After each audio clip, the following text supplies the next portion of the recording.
Good morning, Ignition Diecast community. It's Show and Tell Sunday, and the rules are that I don't open anything new or even show you anything new. I'm just going to show you stuff that I've had for a while, or like boxes. It's usually box oriented because I keep most of my collection in Plano cases or the Kids Lane jammer cases. So I'm going to show you some stuff that I have established recently. Quick update. I always like to slip in some Ignition Diecast news. I just want to reiterate that the 58th anniversary cars are gone. I have yet to find a second store that has any. So, I mean, they could have hit someplace and some bastard like me bought them all. So there's like no trace at all. But bottom line, I haven't found any, so I don't have any to give away. So that giveaway is over for the moment. So here is a new box that I established. For a long time, I said I don't collect Impalas, and I'm not collecting a specific casting because there's like a lot of them. Like Hot Wheels does like one for every year, from like at least 64 to 70.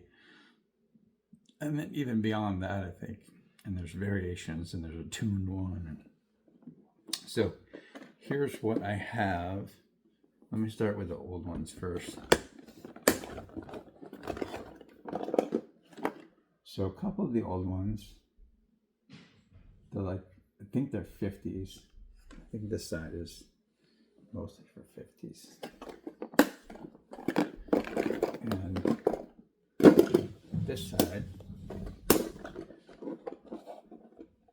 I split them up by year. So what is this?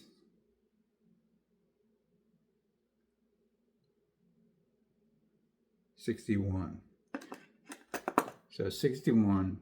This is reserved for 62 for now. 63. I think this is 64.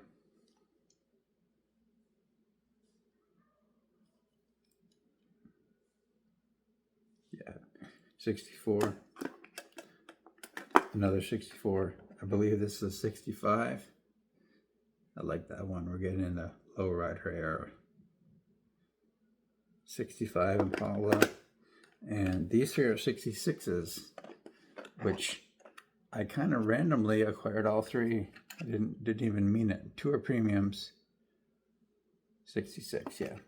In lavender. Premium, and then this came in the Fast and Furious 5-pack. So this is essentially a main line. But that's Impalas. It's a start. I don't have a million of them. If you're an Impala collector, this is pretty pathetic. But I'm ready now. I have a place. So any Impalas that I see or come across or have the opportunity to acquire, I'm going to grab them.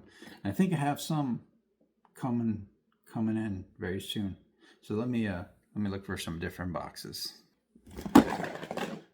I established a Porsche 356 Outlaw, and it's really the 356A, and they initially started calling it the Outlaw because it was, I think the first ones were Magnus Walker Urban Outlaw releases. I think so. So my Porsche box over there is, my Porsche wall. I have these Artifact NC wooden cases. Why do I keep saying cases? Shelves from Artifact NC. And it fits quite a few, but it's getting crowded. I integrated the Matchbox into the array, which meant that some makes, some distinct non-911s, well, even one 911 had to come out. So I have several 911 boxes, but anything that I had like more than 5 or 6 of, I just decided to put its own box and focus on. And I'm not focusing on this for a while.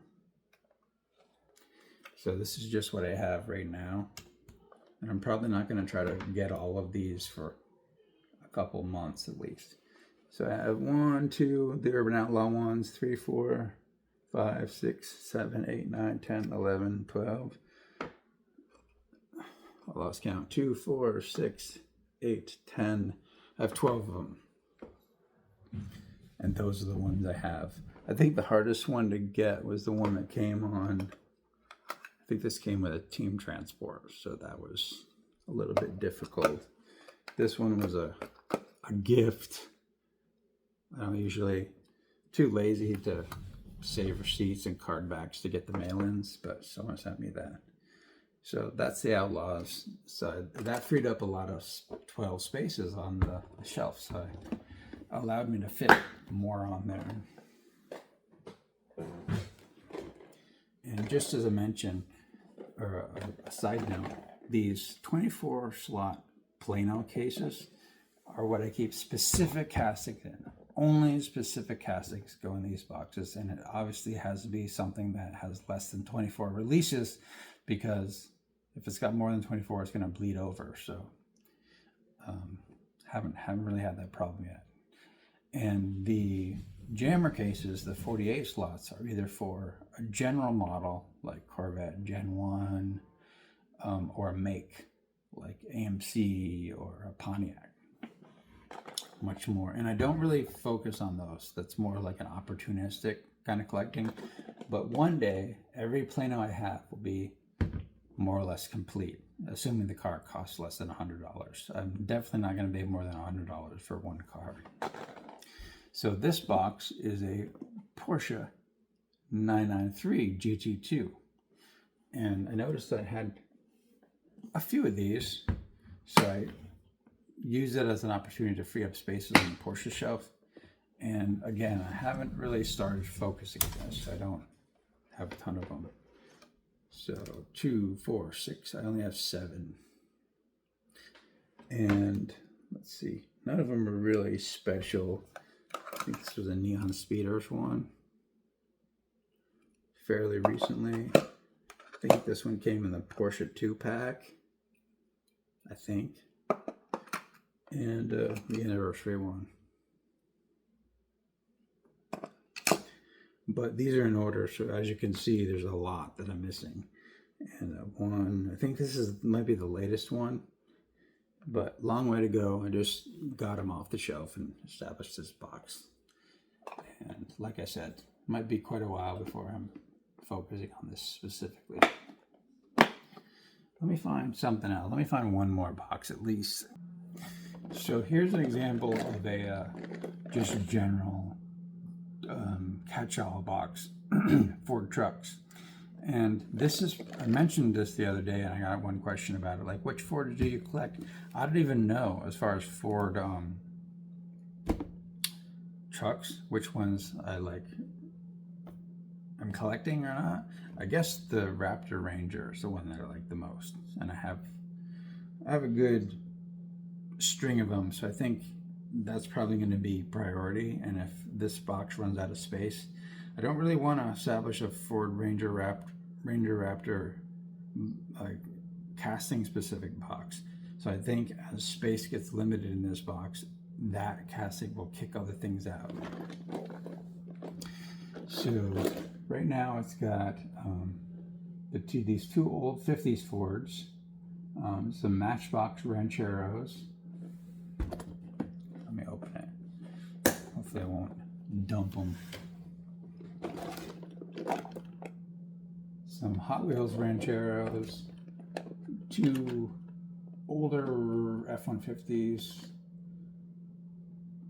a 90s and probably an early 2000s F-150, and then these two.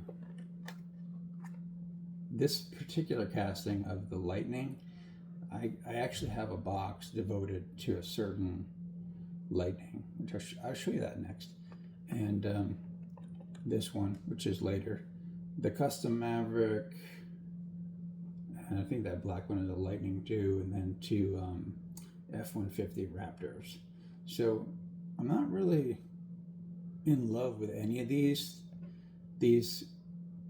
of the stuff that I own. I know I don't, never mind, I don't trade anymore. I'm not trading anything.